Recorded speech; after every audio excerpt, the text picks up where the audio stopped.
Hoje é quarta-feira de cinzas. É dia de jejum e de abstinência. Jejum significa que devemos alimentar-nos em menor quantidade. Abstinência significa que não devemos comer carne. É o primeiro dia do tempo santo da Quaresma. Em nome do Pai, do Filho e do Espírito Santo, como era no princípio, agora e sempre. Amém.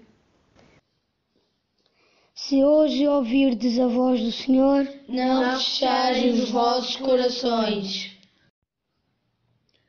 Diz o Evangelho de São Mateus. Disse Jesus aos seus discípulos: Tende cuidado em não praticar as vossas boas obras diante dos homens, para seres vistos por eles. Aliás, não tereis nenhuma recompensa do vosso Pai que está nos céus. Quando deres esmola, não saiba a tua mão esquerda o que faz a direita, para que a tua esmola fique em segredo. E teu Pai, que vê o que está oculto, te dará recompensa. Quando rezares, entra no teu quarto, fecha a porta e ora a teu Pai em segredo. E teu Pai, que vê o que está oculto, te dará recompensa. E, quando jejuares, perfuma a cabeça e lava o rosto, para que o teu jejum não seja conhecido dos homens, mas apenas do teu Pai que está presente no oculto. E o teu Pai, que vê no oculto, há de recompensar-te.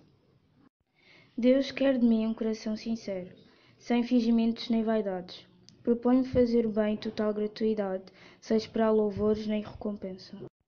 Ajuda-nos, Senhor, nesta Quaresma a rezar com mais confiança a Deus, Pai, a partilhar gratuita e generosamente, a ajudar os necessitados, a sabermos renunciar a algo sem perdermos a alegria e o sorriso.